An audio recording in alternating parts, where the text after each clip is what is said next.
kepala sekolah. Lihat nih, gue bisa kerja sama puskesmas. Sekolah gue nanti akan dinominasi jadi sekolah sehat, bla bla bla bla. Gosok nanti GPM itu. Ayo ikuti jejak gue. Udah keren nih kalau ikut program Case Pro. Gosok ya. Pijatnya diapain? Dikuatin. Kasih pemahaman.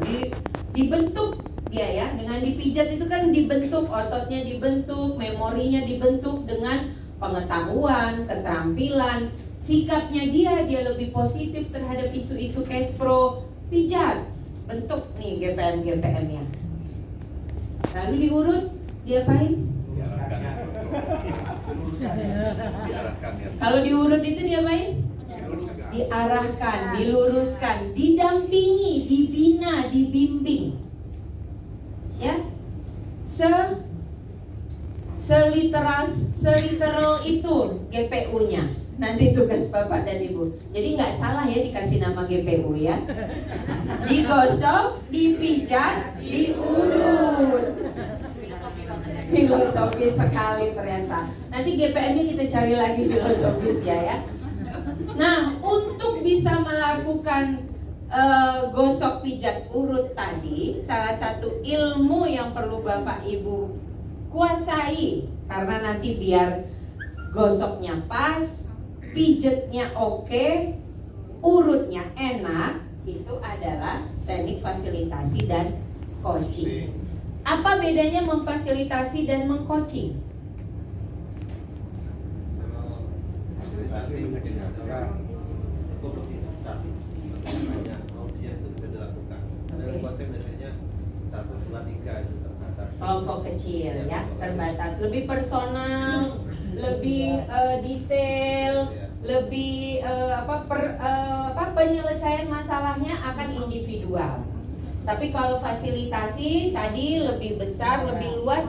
Bahkan kalau fasilitasi itu ya Bapak Ibu, bukan hanya sesi di dalam kelas, tapi ketika kita mengontak puskesmas, memberitahu kepada puskesmas ini kita punya program ini, kerjasama kita bisa dalam hal A, B, C, D, itu juga bagian dari memfasilitasi. Artinya memfasilitasi itu adalah mempermudah proses berjalan, ya, memfasilitate, mempermudah proses berjalan agar setiap orang mencapai tujuan belajarnya. Tujuan belajar itu ada apa aja kira-kira? Perubahan, pemahaman itu artinya apa?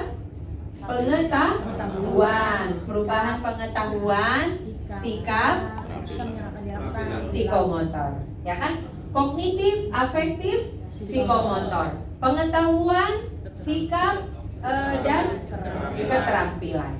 Tetap itu tujuan belajarnya mau kemana? Termasuk ketika kita menyampaikan pembelajaran Case Pro. Tujuan kita ke anak-anak ini apanya yang berubah? Gak mesti semuanya tentang keterampilan Bapak dan Ibu. Gak mesti semuanya tentang pengetahuan juga. Perlu ada beberapa materi yang mereka itu adalah adanya perubahan keterampilan. Kalau pengetahuan berubah dari apa menjadi apa? Tidak tahu. Menjadi tahu. Oke, sikap? Tidak baik, lebih baik. Ya. Sikap ini adalah afektif. Ya, rasa. Rasa berarti dari tidak peduli menjadi peduli, dari tidak mau menjadi mau, dari tidak suka menjadi suka, atau sebaliknya dari suka menjadi tidak suka dalam berbagai hal. Keterampilan apa yang berubah? Dari tidak bisa menjadi bisa. Bisa kebayang perbedaannya Bapak dan Ibu? Yang satu tahu, mau, mampu, bisa, ya?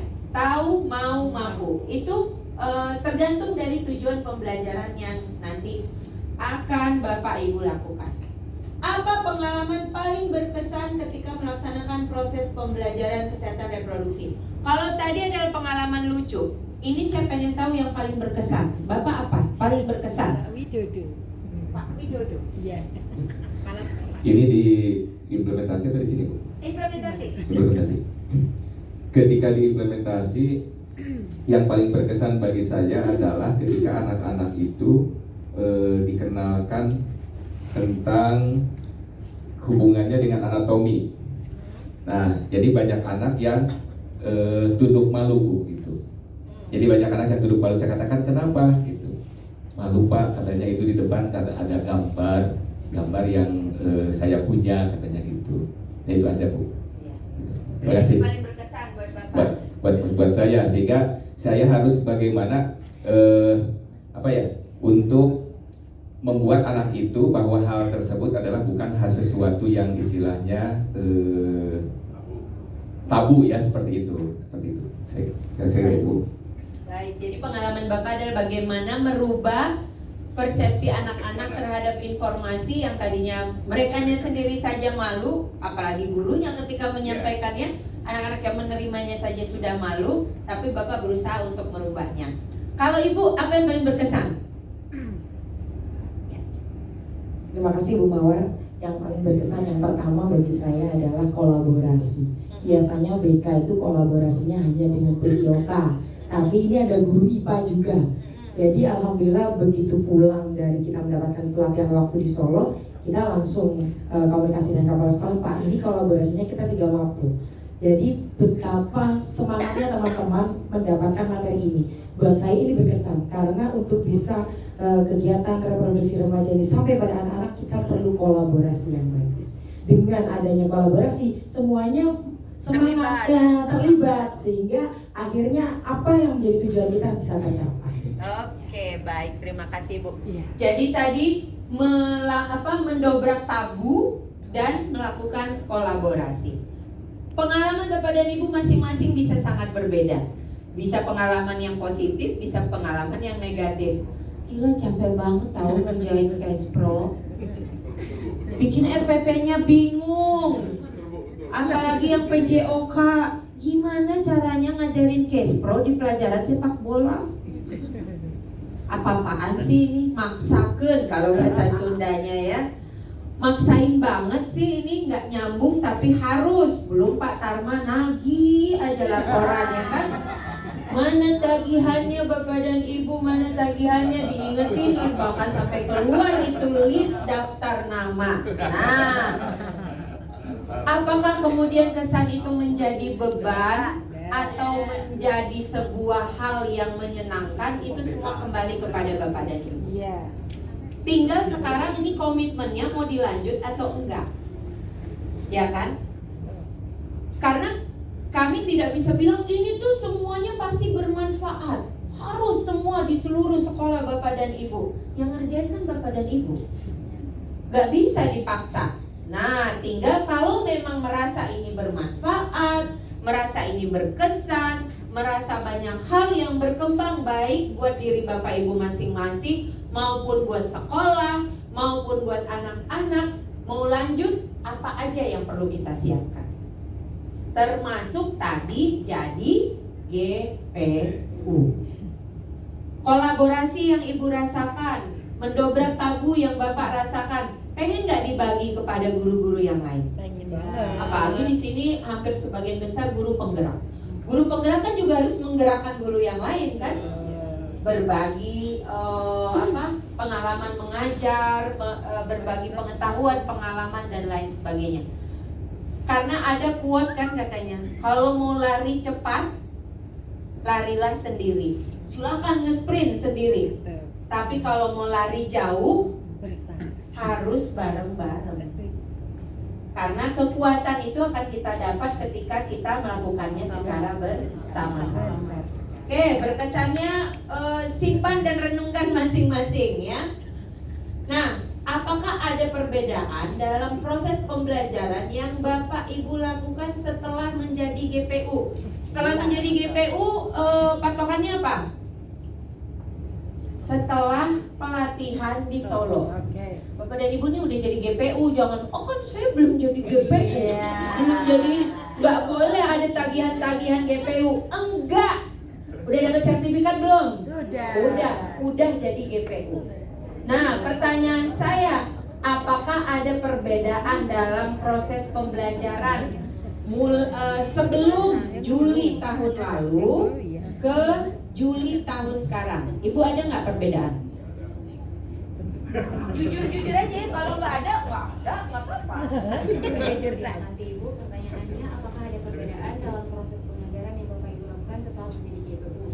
Baik, sebelumnya saya ceritakan sedikit di sekolah saya sebagai guru BK tidak mendapatkan jam untuk mengajar Ibu.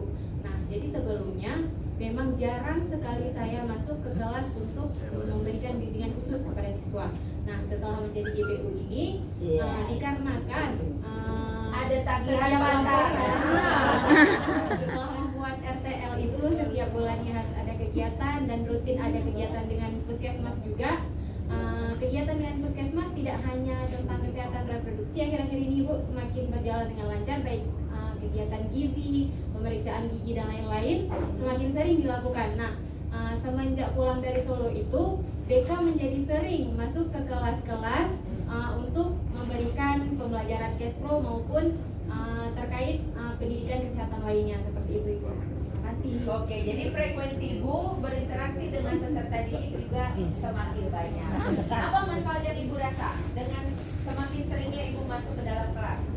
Baik, manfaat yang dirasakan untuk saya sendiri mungkin lebih banyak pengalaman-pengalaman baru yang saya dapatkan berhubung saya juga masih guru pemula gitu Bu ya, masih terhitung 4 ataupun 5 tahun pengalaman saya. Yang lain menjadi jangan guru. sirik, yang udah puluhan tahun jangan sirik ya. 5 tahun, yang udah puluhan tahun jangan sirik. Ya, harus dada aja. Semakin banyak pengalaman dan semakin mengenal kegiatan-kegiatan baru yang mungkin apalagi khususnya pendidikan kesehatan reproduksi yang sebelumnya memang tidak sama sekali diterapkan di sekolah kami Ibu. Ya biasa. Itu pengalaman Interaksi baru. Ibu dengan peserta didik jadi bagaimana? Jadi semakin dekat Ibu.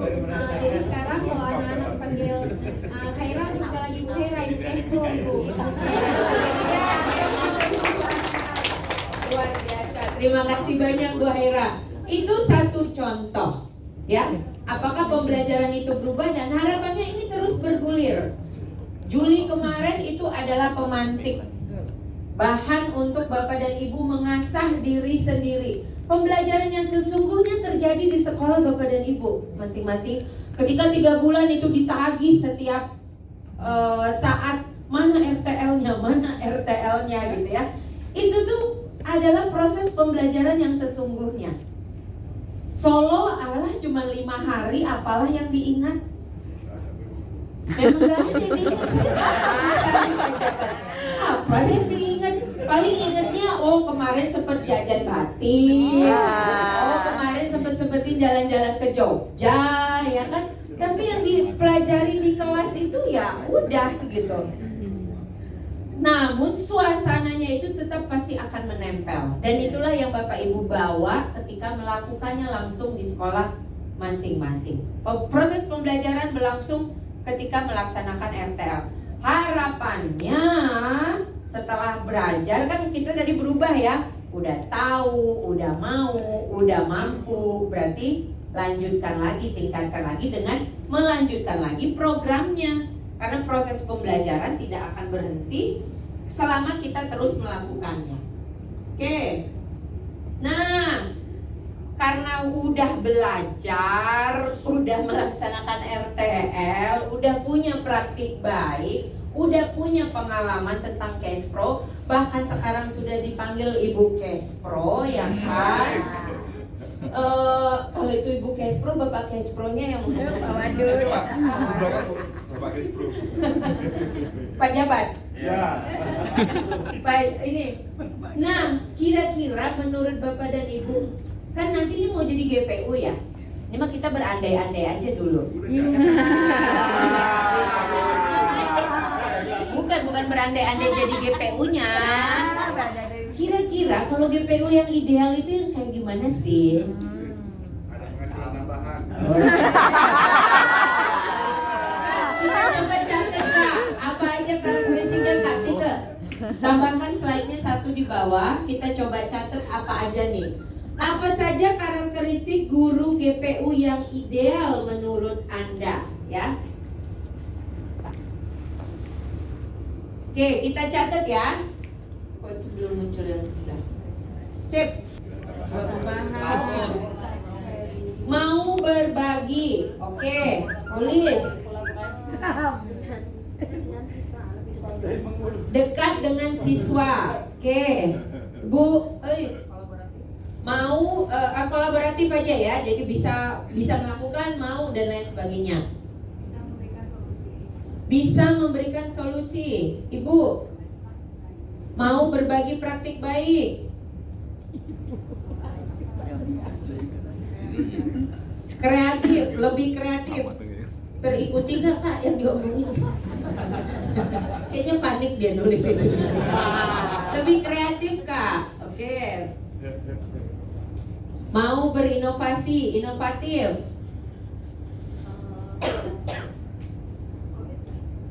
Berkomitmen. Komunikatif. Ideal aja dulu. Yang ideal aja dulu. Dan tip-tip lainnya. Dan tip-tip lainnya setir, otomotif, reparatif. Mau belajar, ya, mau belajar. Berkelanjutan. Peduli. Nah, Peduli. peduli. Open minded. Habis Bu.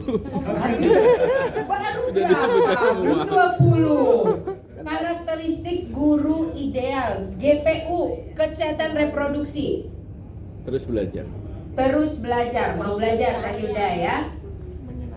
Menyenangkan. Ikhlas dan mau capek. Langsung protes yang lainnya. Ayo loh. Bukan masalah